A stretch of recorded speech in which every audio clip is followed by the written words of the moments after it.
Good morning, everybody, and welcome to week 4 of the readings for forensic psychology. This reading's really important, and I think it's one that you're, I hope, going to enjoy, because it's not so much about just kind of the science or a scientific study. It's almost more of the story. And so to start off this week's lecture, or this week's reading at least, I inserted a short clip from Zero Dark 30. Some of you may or may not recognize that, but you'll have seen there a kind of snapshot of this CIA interrogation program, kindly called a torture program in this paper here.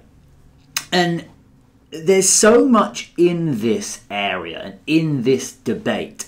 And the reason that I like this paper is that it at least tries to show the wider kind of context as to how things came to be. Because let's take a moment and think about that scene that you've just looked at, and some of the contents that we'll look at in this class. This idea of kind of some of these deprivation and very physical techniques that are being used at the time. They were being used under the auspices of being psychologically accurate and a psychologically developed program from some senior psychology consultants from the American Psychological Association that I'll talk about a bit wider later.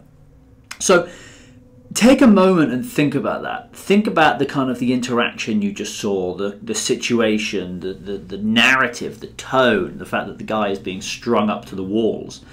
And ask yourself, how does psychology justify that? And I think now it's very easy to look back on this program and think to ourselves, well, obviously that doesn't seem to work.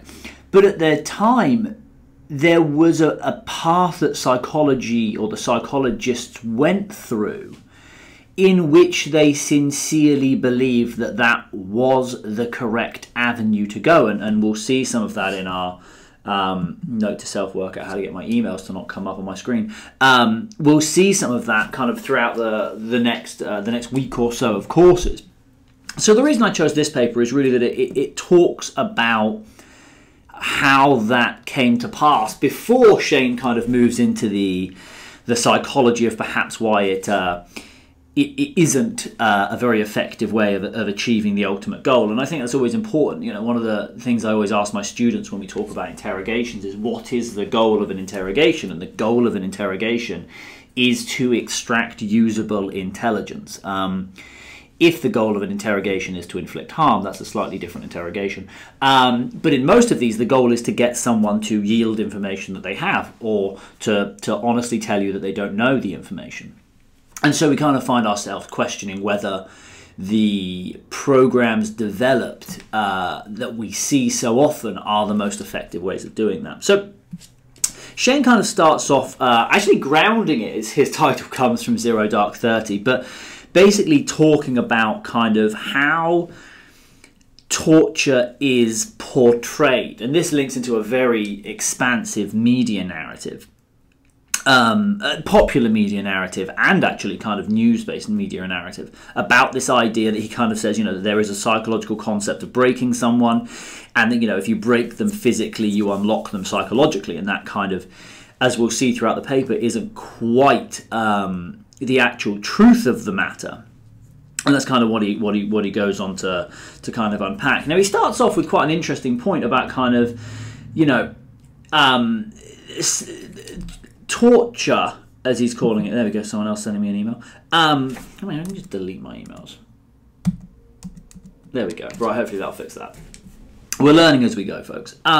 So basically, torture is not a post-9/11 phenomena. In fact, if anyone wants to read my book on the topic, don't bother. In fact, I actually don't even think it made the final cut, but I wrote an entire chapter once at some point in my life on this idea that the origins of interrogation programs are really interesting, because you can track it back. There's a thing called the London Cage, which is a UK detainee facility for World War II. And you can read the book, and the guy, I want to say the man's name is Mad Eye. It isn't Mad Eye, because that's Mad Eye Moody from Harry Potter, but it's close. It's like Tin Eye or something like this.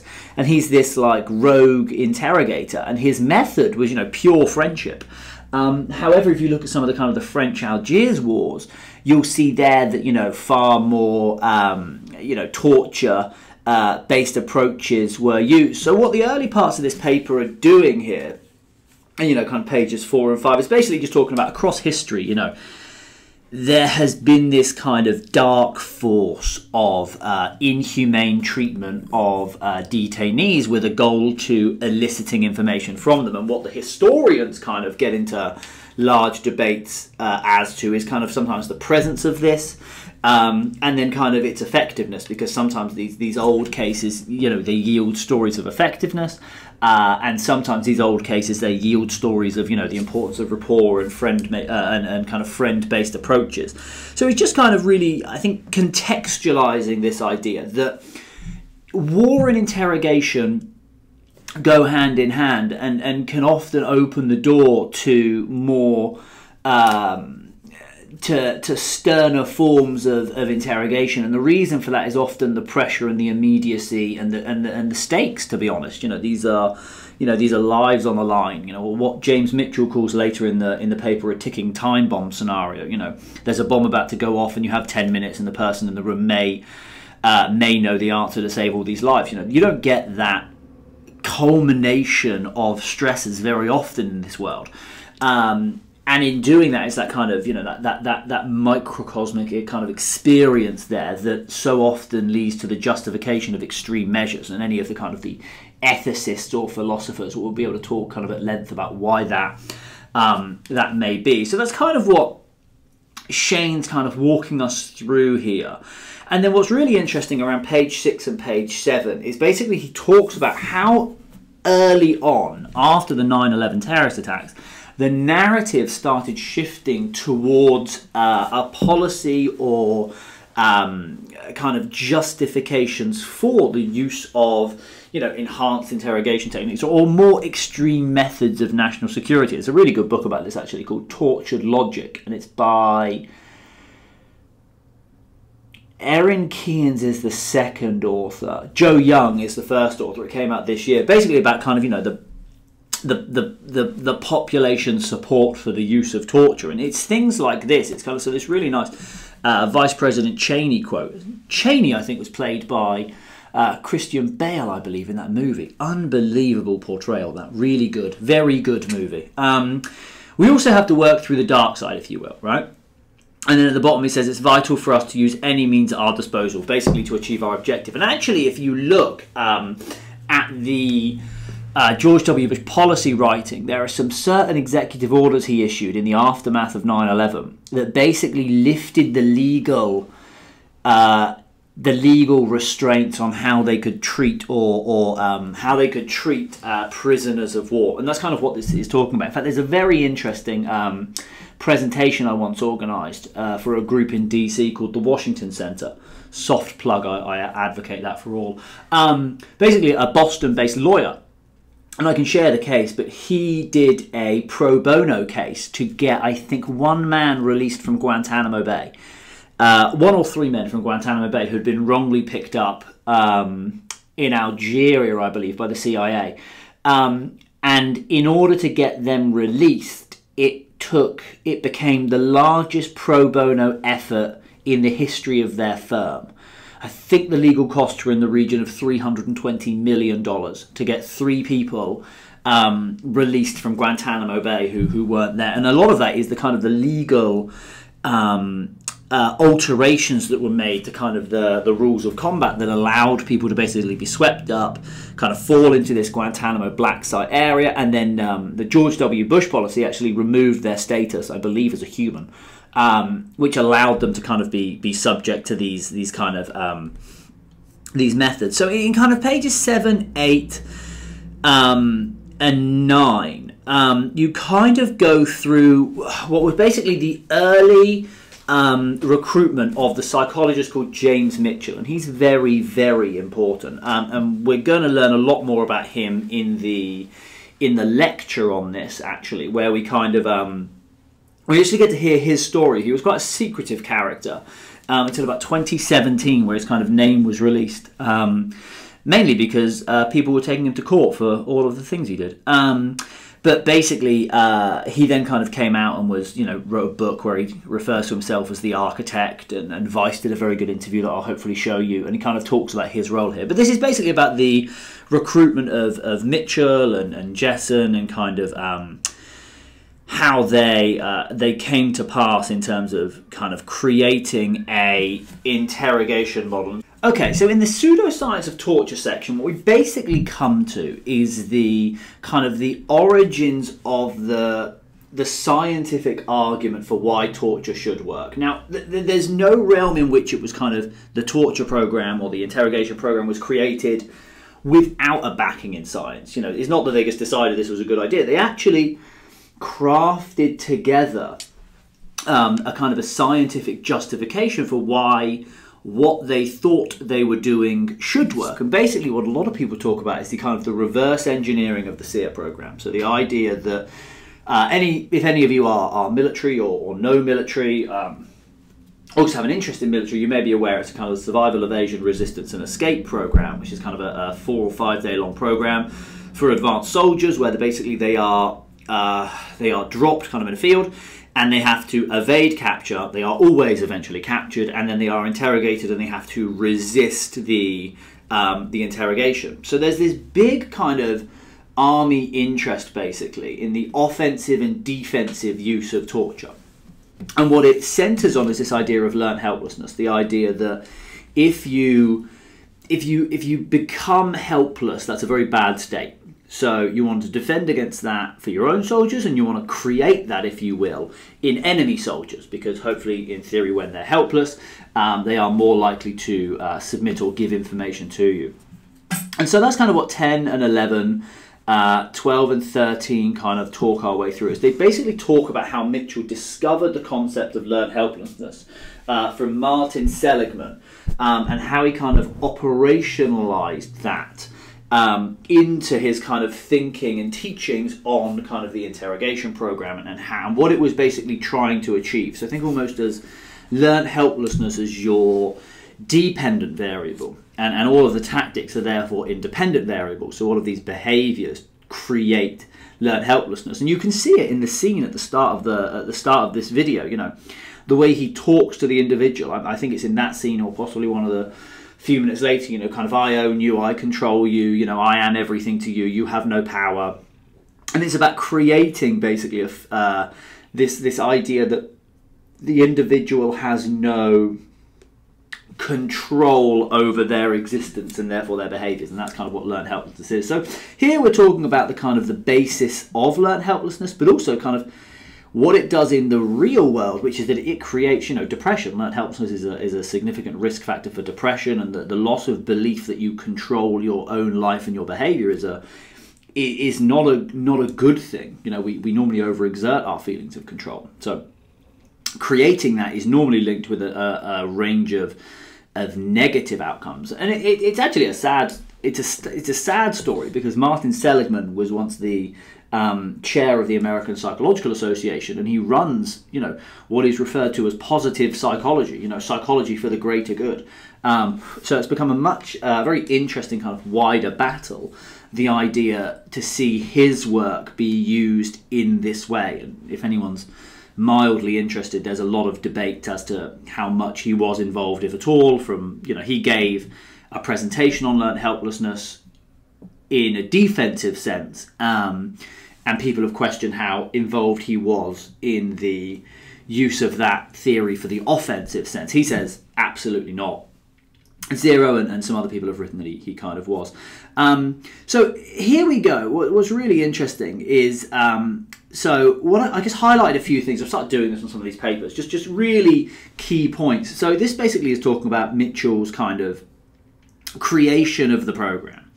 And kind of, putting it all together, and kind of, how he was kind of training this kind of, this interrogation program. But what's so interesting at the bottom of page 14, it's simple throwaway sentences. This conference took place in July 2003, nearly a year after Mitchell had personally tortured Abu Zubayr, and just a month after Khalid Sheikh Mohammed had retracted information on a plot he'd provided to stop being waterboarded. So there's two things. This sentence is important to unpack for a few reasons. Firstly, a year after Mitchell had personally tortured someone. So think about that. The psychologist who is creating the program is also the psychologist doing the torturing. I think ethically we can all agree that's a problem. Also probably makes him a bit biased.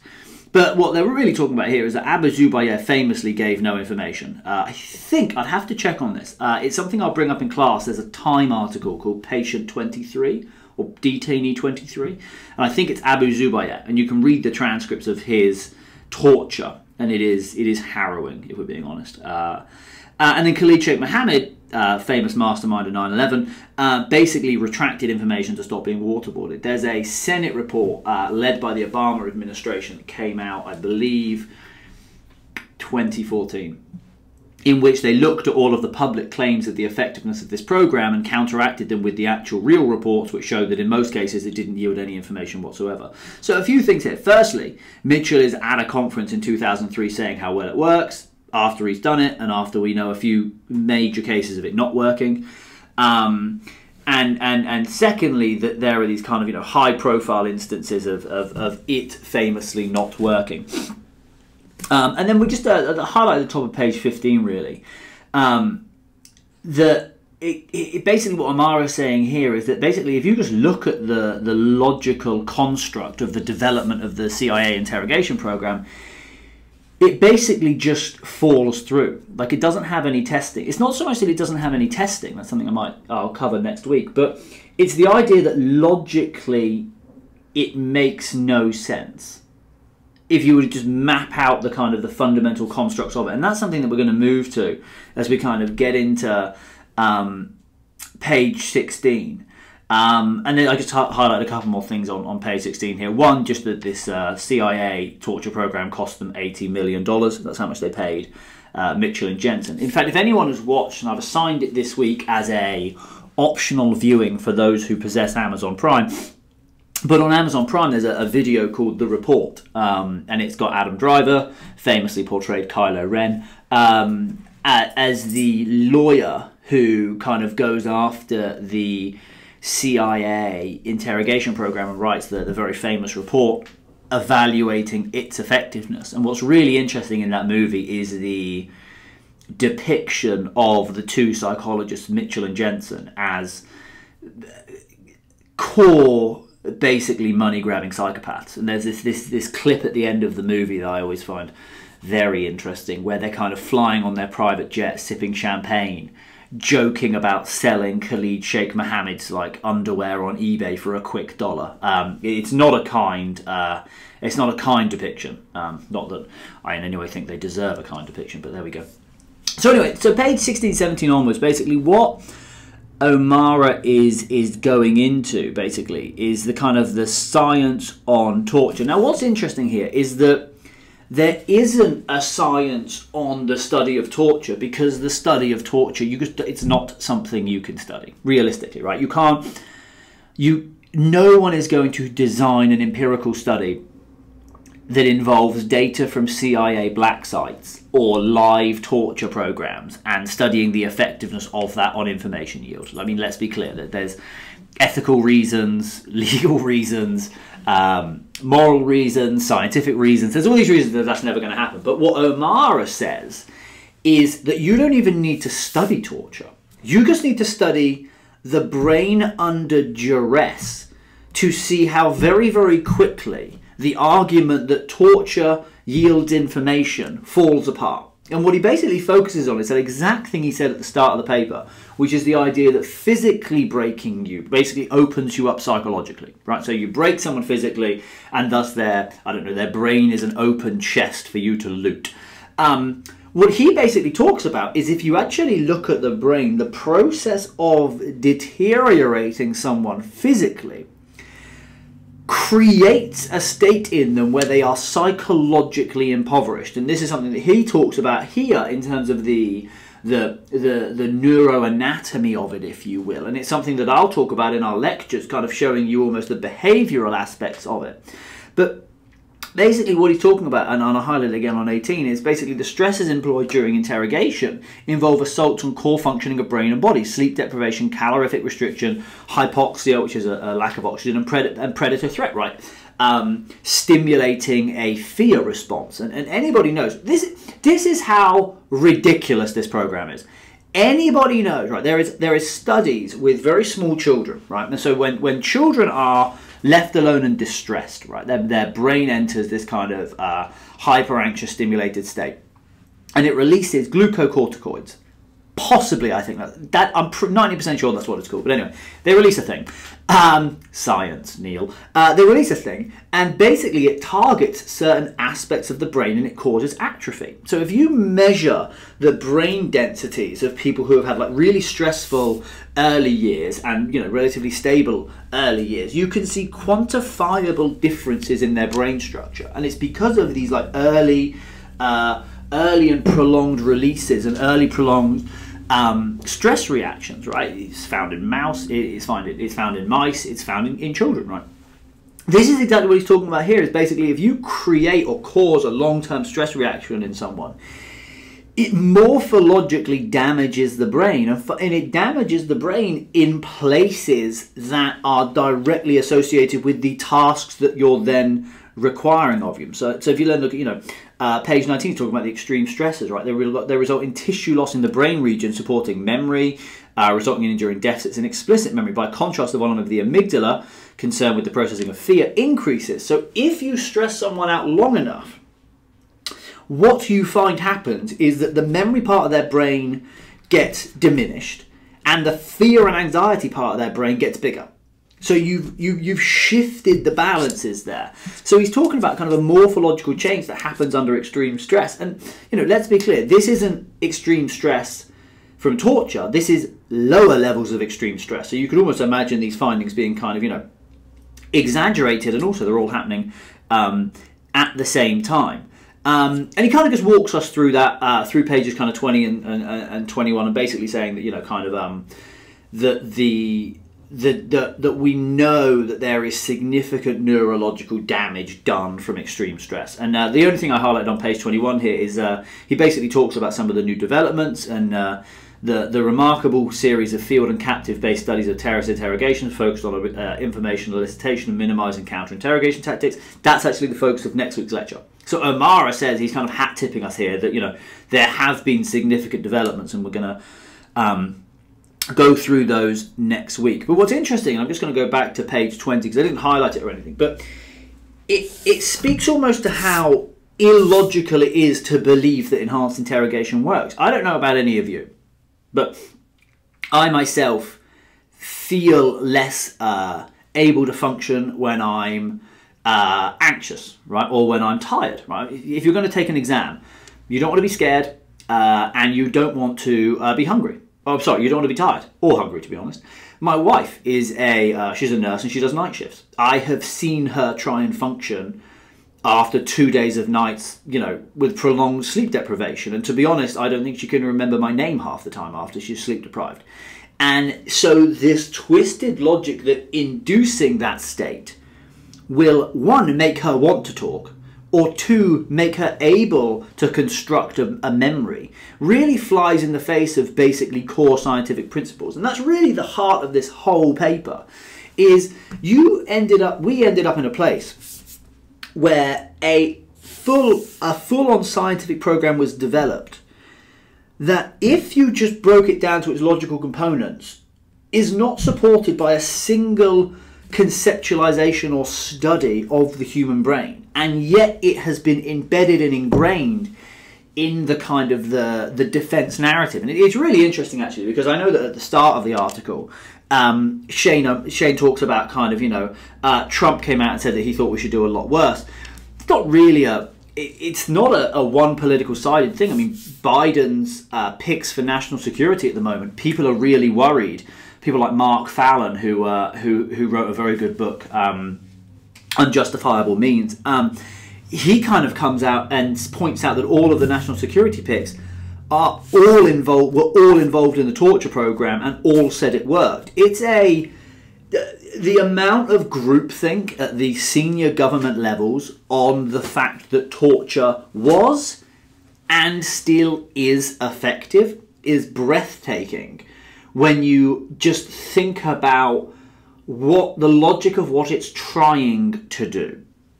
And that's kind of why I really like this paper, because I think in the first half it's trying to paint the picture of kind of the social, political world around it that got us to that point. Because I think it's very easy to, you know, look back on it and say, well, that doesn't seem to work. But the really interesting question was, how did we get to that point? How did we get to the point where that scene you saw from Zero Dark 30 is viewed as the norm, justifiable, and effective? How did we get to that point? And that's what I kind of really like about this topic, and I really like about this paper. So I really hope you enjoyed it. I hope you... Shane's fantastic. I mean, I'm a really, really big fan of his work. I mean, he's a neurobiologist by training, so he's the perfect person to talk about kind of the effect of stress on the brain. And I hope it kind of made you think about kind of this idea of what the program's meant to do and kind of what the human brain is designed to do, and we know does in many less stressful states. So I hope you enjoyed this reading. It went a bit long. I apologize for that one. But next week we're going to go into kind of the movement beyond this that was established by Barack Obama 2011. He kind of wanted us to basically move past the enhanced interrogation and find out what actually works when talking to very, very hostile terrorists and other high-value detainees. And that's exactly where we're going to go. So I hope you enjoyed this reading. I hope you enjoyed the content. I hope you enjoyed my cat meowing in the background. Bye-bye.